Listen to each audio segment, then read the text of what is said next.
Good evening to all of you all. I'm happy to be here talking about today's budget.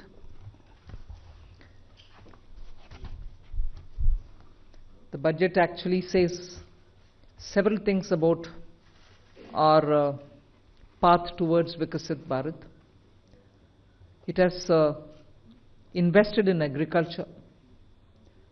It has certainly looked at rural prosperity, focuses on urban development, particularly looking at urban workers,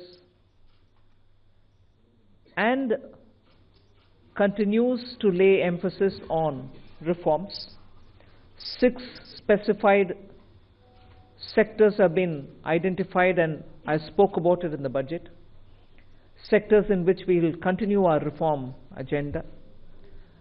All this, even as we have continuously been engaged with the stakeholders, and interest of education and health has been prioritized.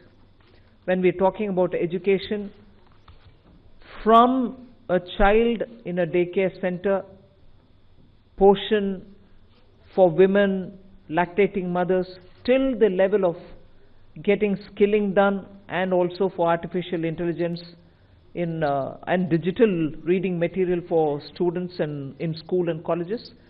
Every aspect of education, and bringing in that dimension which is so critical for health. Daycare, cancer centers, and making sure more medical seats are available.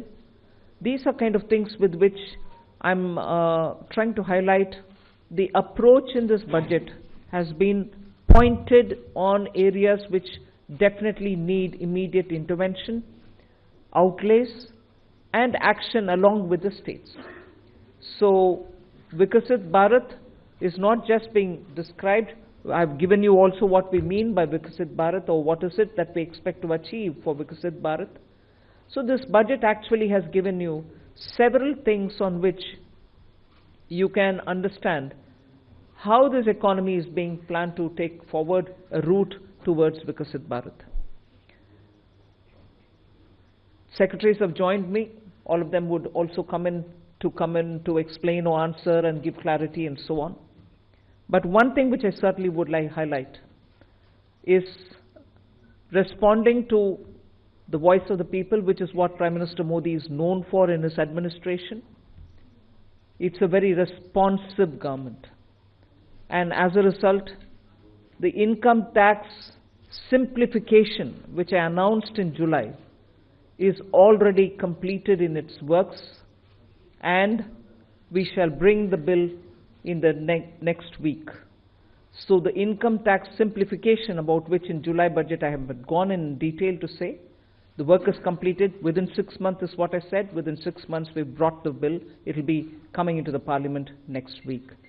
So if we are talking of reform inclusive of taxation, the work is done. This budget also speaks about rationalization in customs. Tariffs are being brought down, tariffs are being simplified, and also the basket which consisted of so many different tariffs for so many different commodities are now reduced. 8 were taken off earlier, 8 has been taken off now. So whatever remains now, 7 I think remains, and that is all about India's tariff picture.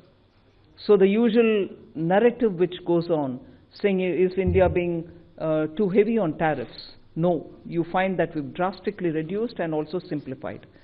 So this budget has so many things for all of us to talk about. The more important thing about agriculture, which performed very well during COVID and which has contributed to India's food security. The proposals which are mentioned in this budget actually talk about everything to do with beads to bazaar, literally from the stage of seeds, hybrid seeds, resilient, climate resilient seeds, seeds which can give greater output, seeds which are going to be high yielding, all this together to the final point of India becoming the world's food basket. That's the definition I put in when I was talking about Vikasit Bharat. So we are making sure that India's agriculture gets the support across the board, whether it is on seeds, whether it is for skilling the farmers, whether it is rural prosperity, whether it is going to have agriculture and allied industries being set up in rural areas, and whether it is going to be farmers getting better and more loan with interest subvention, not just farmers, fishermen, and also dairy, meaning animal husbandry. So the picture for rural development and the picture for supporting agriculture is across the board, and that has been narrated. The second thing which I would want to highlight is the continued emphasis that we're giving since vote on account budget, July budget, and now on the MSMEs. Whether it is giving them sovereign guaranteed loan, whether it is support during COVID, whether the definition being changed now for better, more inclusive growth in MSMEs, access to bank credit. So MSMEs have also been given greater emphasis. Together with this, I'd like to highlight the point that energy security has had greater attention in this budget. We've highlighted in July budget how even pump storage will have greater attention. Solar and wind and renewable energy has also been taking consistently good importance in our budgets. This time we are talking about the small modular reactors. I've also announced that there shall be 2 amendments, one to the Atomic Energy Act and the other one for the civil liability. All of this is going to help us attain energy security. Insurance sector's FDI limits have been enhanced. That is another important announcement. I'll end my opening statement with 2 things.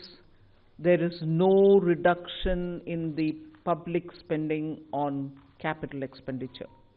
Let's put that up front. We continue to place emphasis on the multiplier effect that capital expenditure done by government has shown, has sustained us. We continue on that. And with all this, our fiscal prudence has aligned itself to the glide path that we announced in 2020-21. So we've kept ourselves in alignment. Fiscal prudence has been maintained. And the next year, coming years, estimate is also been given. Well under 4.5 is what we had said earlier. We are also projecting the same. So this is just as an opening statement. There's a lot more to say, but as you all ask questions, so shall we answer. Subscribe to Midday India. Get direct notifications on all our videos by clicking on the bell icon.